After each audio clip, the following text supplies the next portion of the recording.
We are back. Thanks for clicking on the link. Welcome to Good Energy. Enjoy the content, and everyone have a blessed day.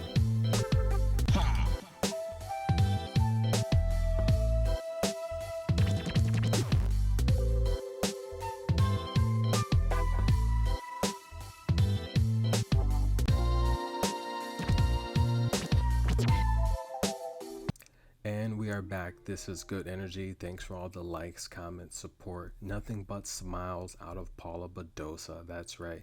It's been 18 long years since a female tennis player has reached the semifinals at the Indian Wells. Paula Badosa played amazing today. If you did not take a look at statistics or age, you would have clearly thought Paula Badosa was the veteran. She played like it, and it showed from beginning to end. This match only went 2 sets, but it did hit the over for the matchmakers that set these numbers.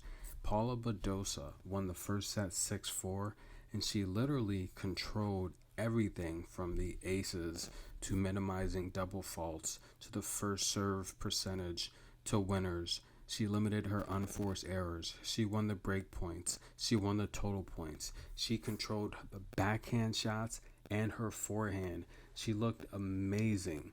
And me personally, I've been high on Paula Badosa's game. I know she's a great upcoming player, but she's been volatile lately, especially with her performance at the Tokyo Olympics. And she's had some health problems. She's had some shoulder problems. And like I said, she's been really unreliable. But when she is on, especially when the tour hit the clay portion of the year, she showed how great of a player she can be. Now, watch out for her, okay? The way she controlled Kerber was amazing. And the problem with Kerber in this tournament, and look at her, just amazing. She had such support from her team at this event. It was really, really good to see them cheering her on.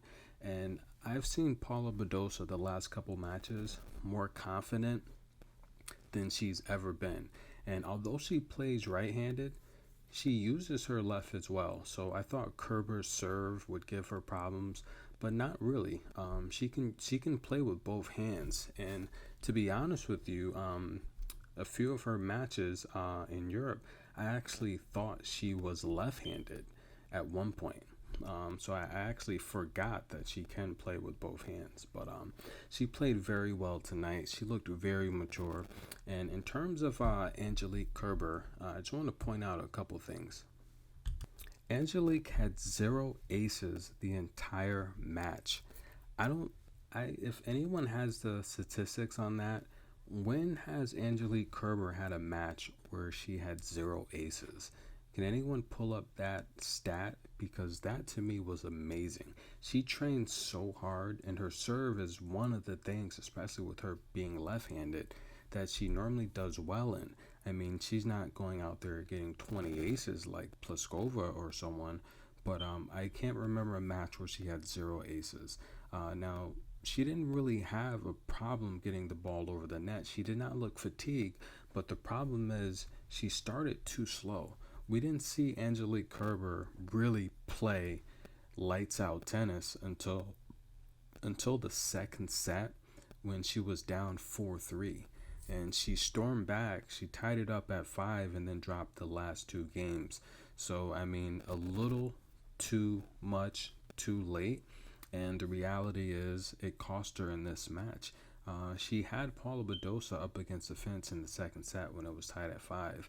And you could tell Paula Badosa was starting to get a little nervous.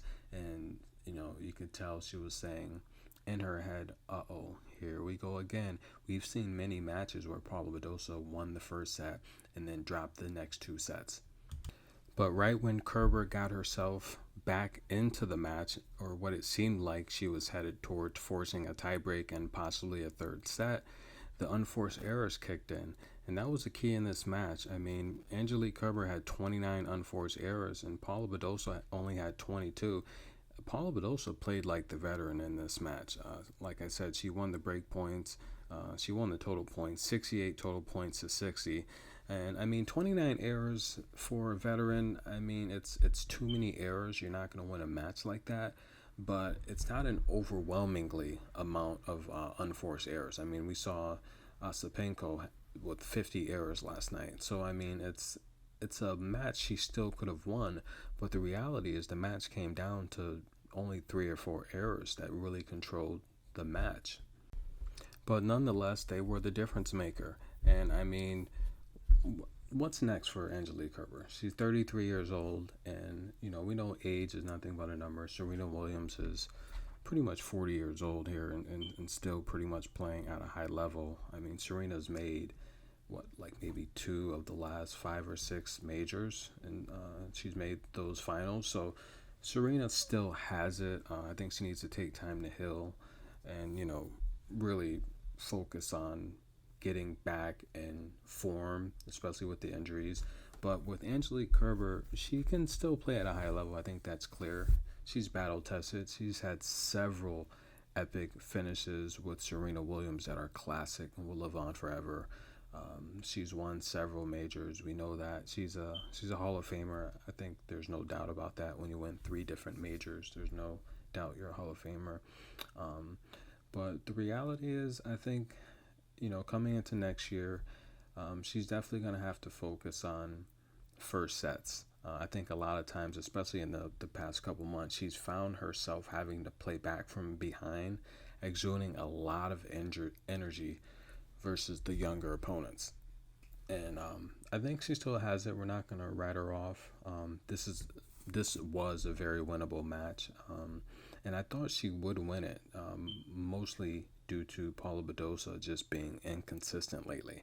And Paula Badosa, this summer has been a horrible summer for her. The first and second quarter of the tour was very, very good to her. So a lot of my expectations from this match was from the recent play. And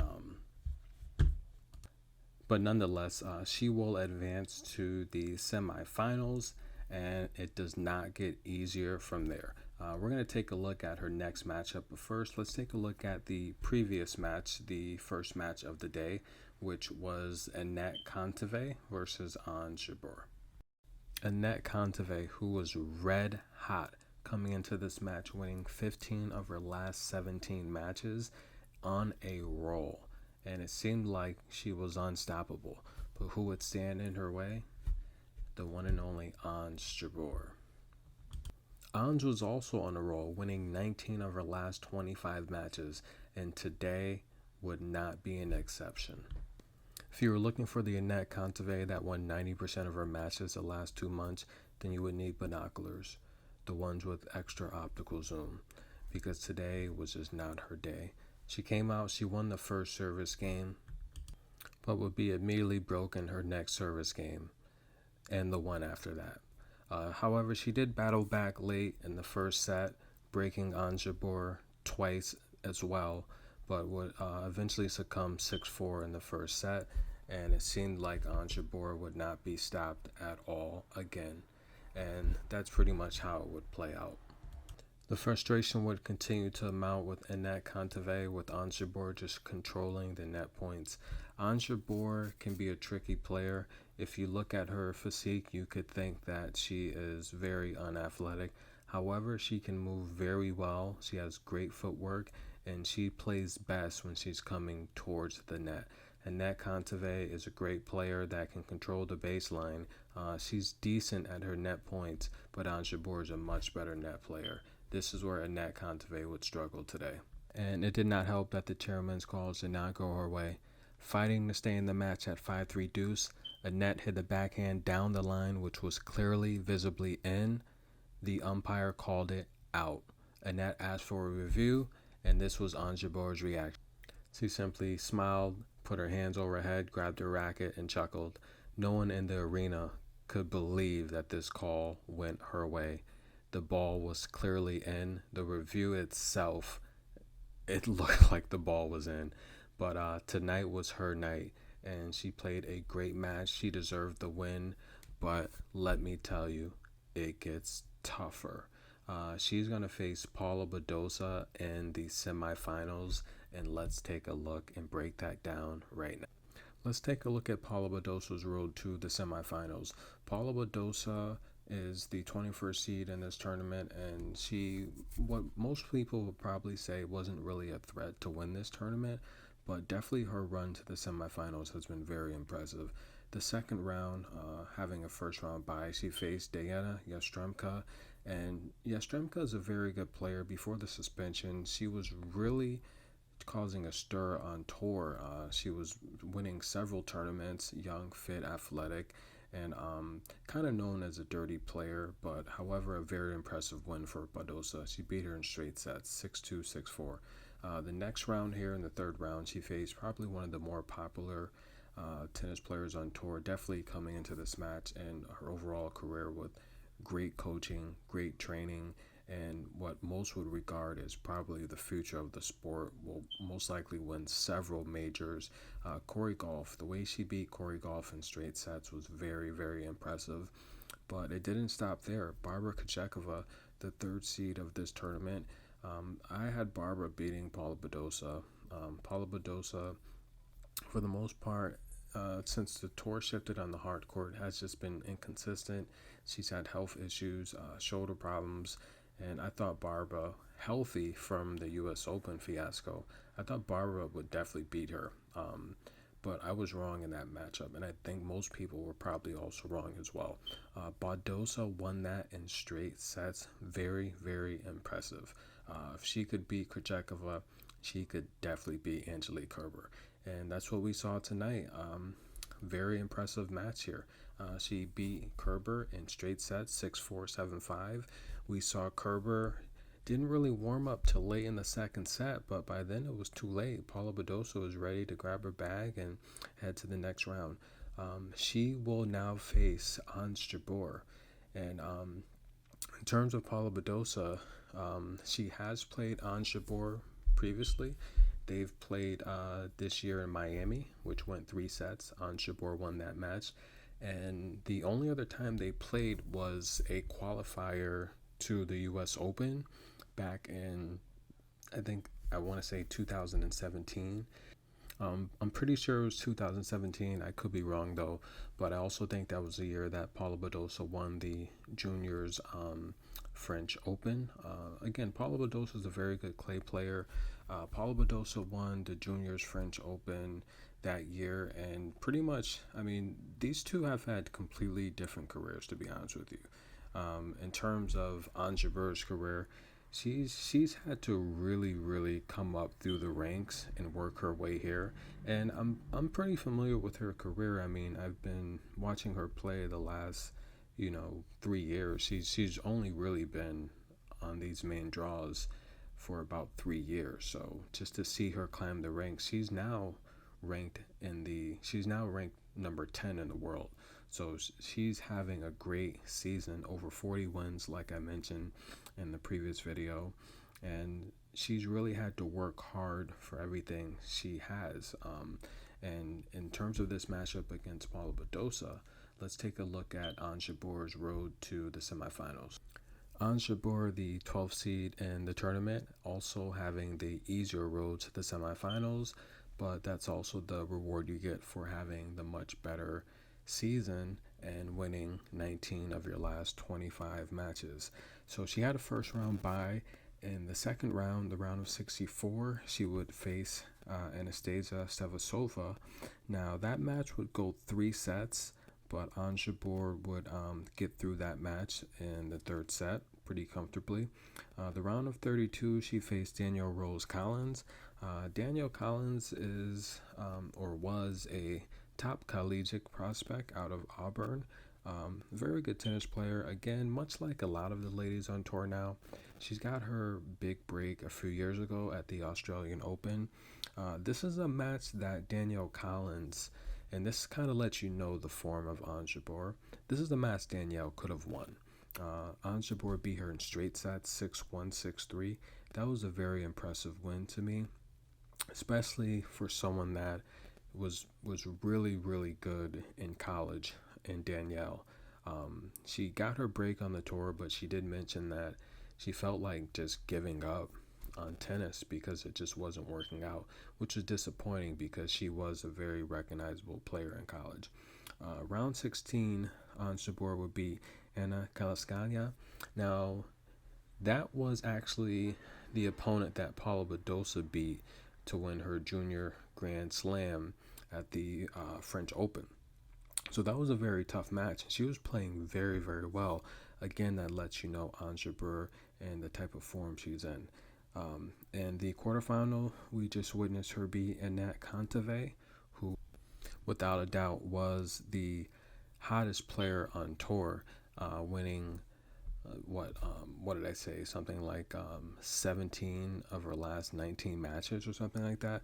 So yeah, Annette Kontaveit was very, very hot. She was very well, that too. She is very, very hot too as well. Along with Paula Badosa. I mean, you gotta give it up. We had two matches today with probably two of the most beautiful females on tour. I mean, you can't deny it. But definitely Annette Kontaveit, in my opinion, the hottest woman on tour. Just winning, two championships the last month, and just on a great win streak. This lets you know Ons Jabeur's form right now. She's playing very, very good tennis, and Paula Badosa is gonna have. I think she's gonna have problems in that match. But however, Paula Badosa does have the skills to pull that off. I mean, we just saw Paula Badosa beat a three-time slam winner. That's very, very impressive. But in terms of Ons Jabeur, she has very, very good shot variety. What she does is she likes to use the backhand slice, kind of like Ashley Barty, to kind of get the tennis ball going back and forth, and kind of, hey, we're playing tennis here, we're playing tennis here, and then boom, she'll hit you with a drop shot. And Paula Badosa, although she's physical, she's strong, she's young and fit, she doesn't really have, and don't be fooled by Ons Jabeur's appearance, okay? But Paula Badosa doesn't really have that athletic ability to run back and forth with drop shots. Ons Jabeur, her game is very sneaky like that. She's had to come up to the ranks, playing a lot of these active, very fit players. So she can hit winners in a different variety of ways. She does have a good backhand, so watch out for that. And she can mix it up from the baseline and her forehands. Ons Jabeur, unlike Paula Badosa, likes to play on any surface. Okay, she's had to travel all around the world to climb up in the ranks. So this is a match I do like Ons Jabeur to win. I will need to break down a little bit more footage in determining whether or not I will put this on my Patreon. The only picks on my Patreon are picks that I feel comfortable about. And we're going to get into the next match right now in the semifinals. That's going to be with Victoria Azarenka and Jelena Ostapenko. And we're going to start with the 24th seed Jelena Ostapenko. After having a first round bye, in the second round she would beat Heish. And that's a match that I put on my Patreon as a lock. That was a very good price and very easy win for Ostapenko.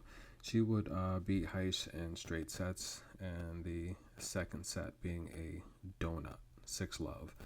In the round of 32, she would face Putintseva. Now, this was a tough matchup. That's a match that I had given the edge to Putintseva, who had been playing very, very good. Just won a singles title. That would go 3 sets, and Ostapenko would outlast her. Both players make a ton of errors, so that match could have went either way. I thought Putintseva was playing a lot better though at the current moment. Now this match would be a very, very shocker in the round of 16. Iga Swiatek. That's a match I thought Iga would win.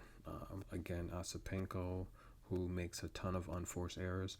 I think Swiatek, her 1-2 is, it's still, if she continues to work on that, it's just, wide serve, backhand. It's just, it's tough to beat that. Bensick, you saw her win her gold medal doing that. When it's working, it's working. You saw Serena Williams master that, if not just blasting 20 aces in a match. But yeah, she upset Swiatek. That was a very good match. And then facing Shelby Rogers, I did pick Ostapenko to defeat Shelby Rogers. That was a lock I put on my Patreon. Again, I don't put all matches on there. I may put 1 or 2 matches a week on there, maybe 3. It depends. If I can determine a winner, if I can scout, if I can pick a winner, I'll put it on there. Luckily, in this tournament, if you are subscribed to my Patreon, you will see that there's about 16 winners on there from this tournament, all at great prices, most underdogs. So if I release a pick on there, then I'm very confident about it. If there's no picks on there, then that means I'm not confident. I don't want to put matches on there that are 50-50. If I don't have at least 85-90% confident rate, then it's not going to go on there. Despite what I say in these videos, these are picks and predictions, but these are not locks. My Patreon contains locks that I feel comfortable with. There's a big difference. But yes, I did pick Ostapenko to defeat Shelby Rogers. And here we are. Ostapenko versus Victoria Azarenka.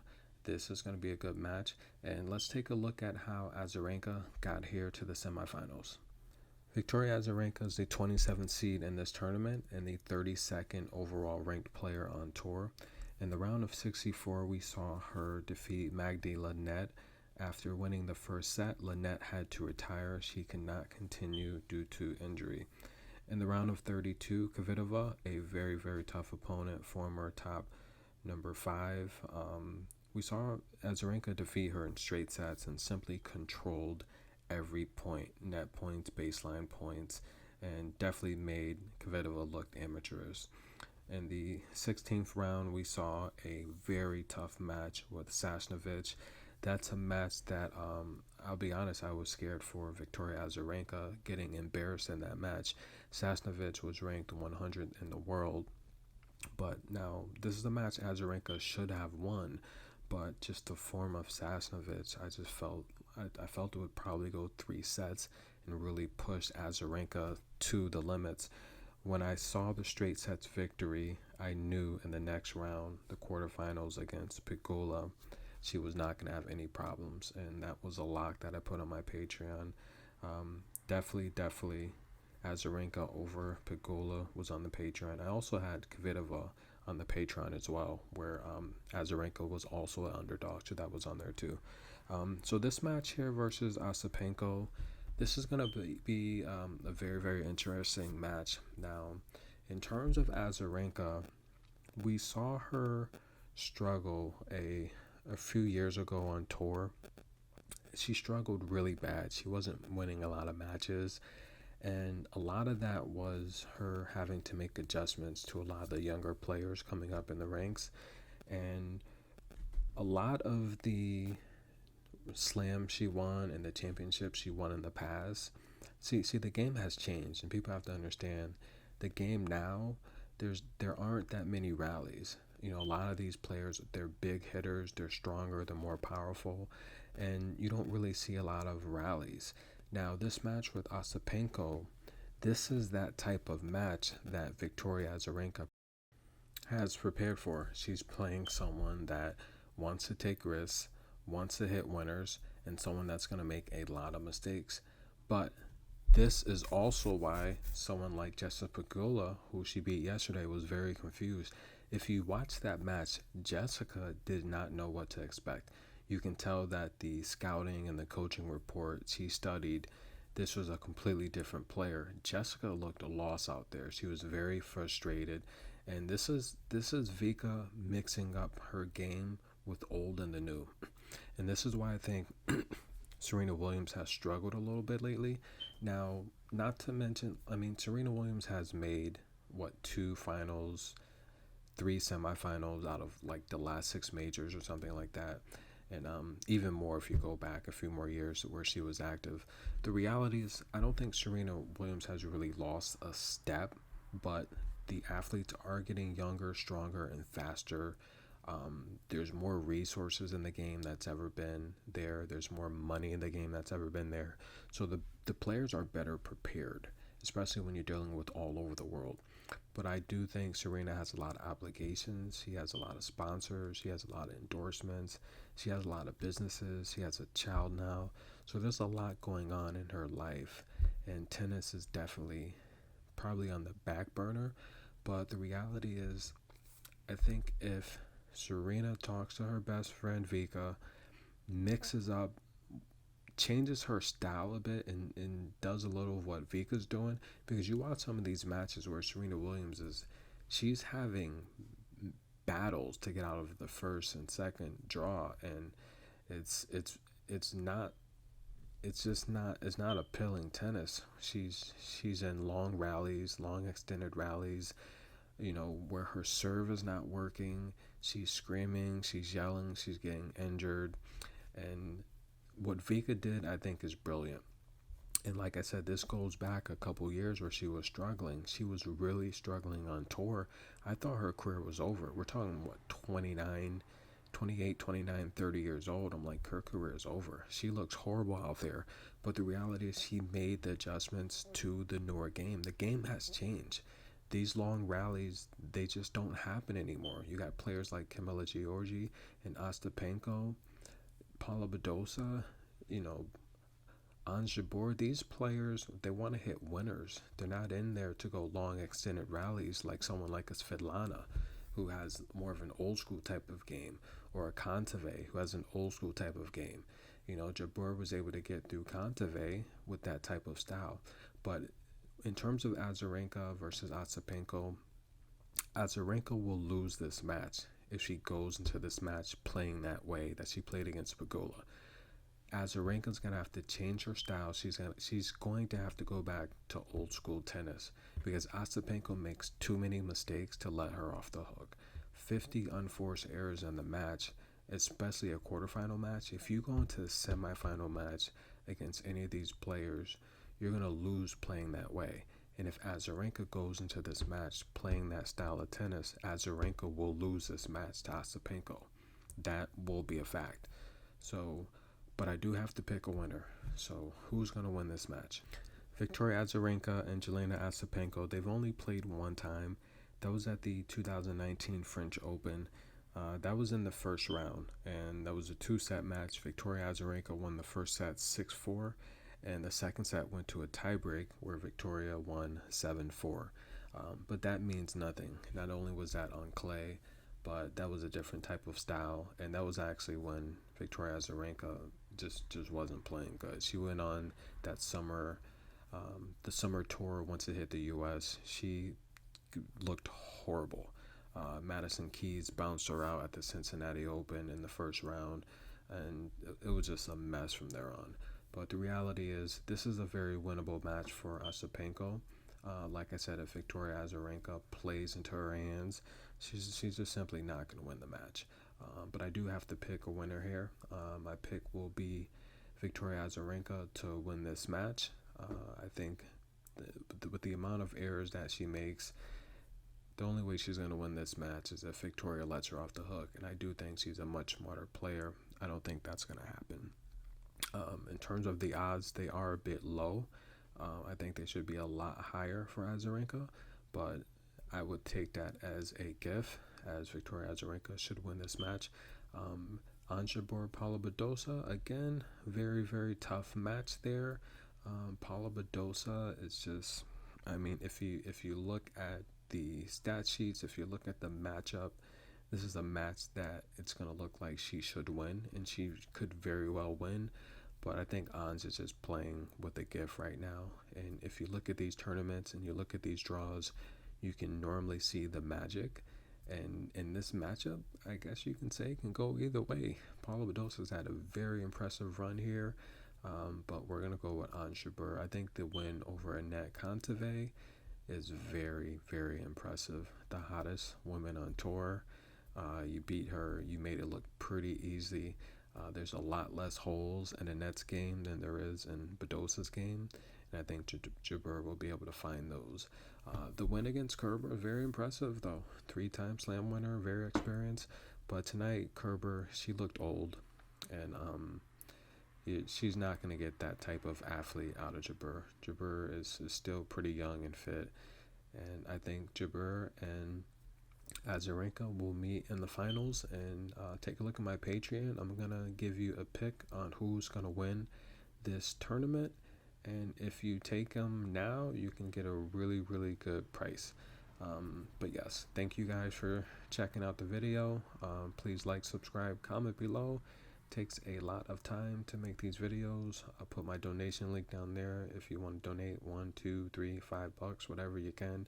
I appreciate it. But thanks a lot, and I will probably do a video for the semifinals or the finals if I get time. But if not, I will check you guys out at probably the World Tour Finals.